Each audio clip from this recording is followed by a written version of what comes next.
ഹരിനാരായണ ഗോവിന്ദ ജയ നാരായണ ഗോവിന്ദ കിംപുരുഷേശ്വര ഗോവിന്ദ മഹിമാലംബന ഗോവിന്ദ ഗോവിന്ദ ജയ ഗോവിന്ദ ഗോവിന്ദ ജയ ഗോവിന്ദ. കർണനെ തേരിന്ന് ഇറക്കി വിട്ടതിന് ശേഷം വേറെ എവിടെയും നിർത്താണ്ട് വായുവേഗത്തിലാണ് ഭഗവാൻ പാണ്ഡവർ താമസിക്കുന്ന ഉപപ്ലവ്യം എന്ന ഗ്രാമത്തിലേക്ക് തിരിച്ചത്. ഹസ്തിനപുര രാജധാനിയിൽ നടന്ന വിശേഷങ്ങളൊക്കെ അറിയാൻ വേണ്ടിയിട്ട് പാണ്ഡവർ അവിടെ അങ്ങനെ ജിജ്ഞാസരായിട്ട് കാത്തു നിൽക്കുക തന്നെയായിരുന്നു. ഭഗവാൻ അവരോട് കൗരവസഭയിൽ നടന്ന ഓരോരോ സംഭവങ്ങളും ഓരോരോ പ്രസംഗങ്ങളും വിസ്തരിച്ച് പറഞ്ഞു കൊടുത്തു. എന്നിട്ട് പറഞ്ഞു, നല്ല ക്ഷീണമുണ്ട്, ഞാൻ ഇത്തിരി വിശ്രമിക്കട്ടെ എന്നും പറഞ്ഞ് അദ്ദേഹം വിശ്രമിക്കാൻ പോയി. ഭഗവാൻ കൗരവസഭയിൽ എന്തു പറഞ്ഞു എന്നുള്ളത് എല്ലാവരെയും ധരിപ്പിക്കല്ലാണ്ട് ഭഗവാന്റെ ദൃഢമായ അഭിപ്രായം എന്താണെന്ന് പറയണ്ടായില്ല. എല്ലാവരും ഭഗവാന്റെ അഭിപ്രായം അറിയാൻ വേണ്ടി കാത്തിരുന്നു. കുറച്ച് വിശ്രമിച്ച് യാത്രാക്ഷീണമൊക്കെ തീർന്നു. സന്ധ്യാവന്ദനമൊക്കെ കഴിഞ്ഞ് എല്ലാവരും കൂടി അത്താഴം കഴിച്ചതിന് ശേഷം വീണ്ടും സഭ കൂടി. അവിടെ വച്ച് ഭഗവാൻ യുധിഷ്ഠിരനോട് വീണ്ടും സംസാരിക്കാൻ തുടങ്ങി.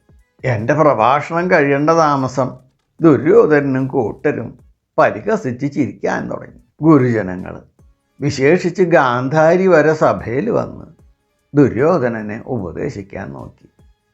ഫലമൊന്നും ഉണ്ടായില്ല. അയാൾ സൈന്യത്തെ കുരുക്ഷേത്രത്തിലേക്ക് നയിക്കണം എന്നുള്ള പിടിവാശി തന്നെയാണ്.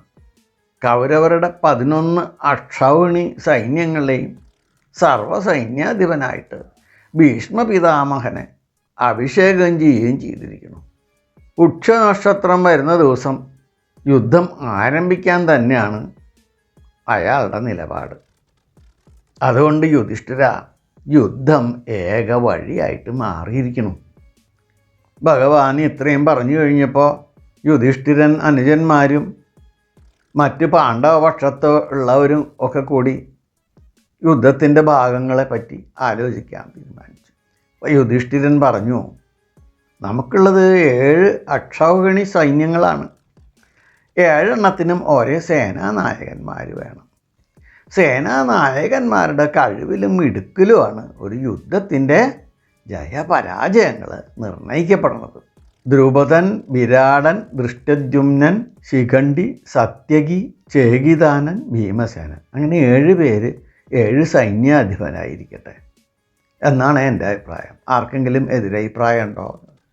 ആർക്കും ഒരു എതിരഭിപ്രായവും ഇല്ല.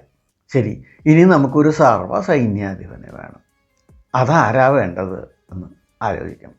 സഹദേവൻ വിരാടനെ ആക്കാമെന്ന് പറഞ്ഞു. അപ്പോൾ നകുലൻ പറഞ്ഞു, കുപതനായാലോ? അർജുനൻ്റെ അഭിപ്രായമാണെങ്കിൽ ദൃഷ്ടദ്യുമ്നൻ മതി എന്നാണ്. ഭീമൻ ശിഖണ്ഡിയെയാണ് സർവ്വസൈന്യാധിപനായിട്ട് കണ്ടിരിക്കുന്നത്.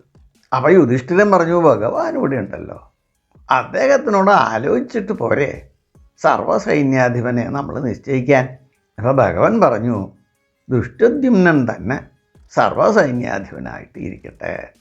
ഭഗവാന്റെ അഭിപ്രായമല്ലേ, പാണ്ഡവർക്ക് പിന്നെ വേറെ എതിരഭിപ്രായമൊന്നുമില്ലല്ലോ. എല്ലാവരും സമ്മതിച്ചു.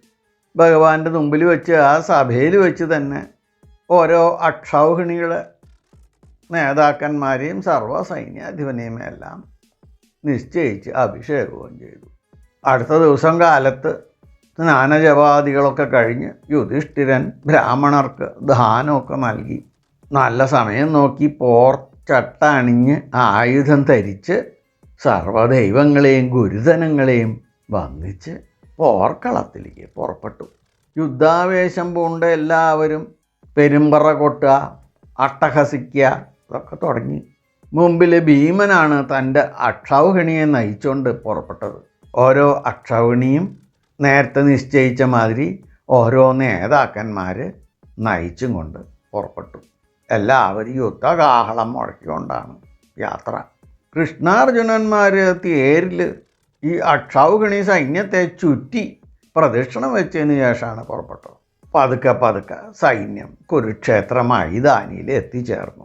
അപ്പോഴേക്കും മൈതാനത്തിൻ്റെ ഇനിയൊരു ഭാഗത്ത് കൗരവ സൈന്യം നേരത്തെ എത്തി നിലയുറപ്പിച്ച് കഴിഞ്ഞിരിക്കണു.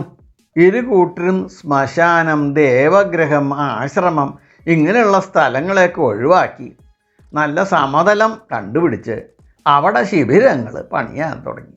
വിദഗ്ധന്മാരായുള്ള സൈനിക വൈദ്യന്മാർക്ക് ഉള്ള ശിബിരങ്ങൾ, പാചകശാലകൾ, സേനാനായകന്മാർക്ക് പ്രത്യേകം, സർവസൈന്യാധിപന് വേറെ, മഹാരാജാവിനുള്ളത് രാജകീയമായ ചില പ്രത്യേകതകളോടുകൂടിയ ഒരു ശിബിരം തന്നെയാണ് പണിതത്.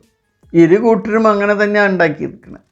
ഇരുകൂട്ടരും അവരവരുടെ ഭാഗത്ത് സഭ കൂടി യുദ്ധതന്ത്രങ്ങൾ മെനയാൻ തുടങ്ങി. പിറ്റേ ദിവസം പ്രഭാതത്തിൽ കുരുക്ഷേത്ര മൈതാനിയിലേക്ക് പുറപ്പെടാനാണ് എല്ലാവരുടെയും തീരുമാനം.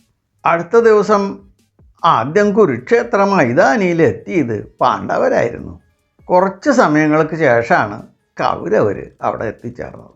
വർദ്ധിച്ച ആവേശത്തോടു കൂടിയിട്ടാണ് ഇരു സൈന്യങ്ങളും അവിടെ നിലവന്നത്. സർവനാശത്തിനുള്ള മഹാഭാരത യുദ്ധത്തിൻ്റെ ആരംഭം അവിടെ തുടങ്ങി.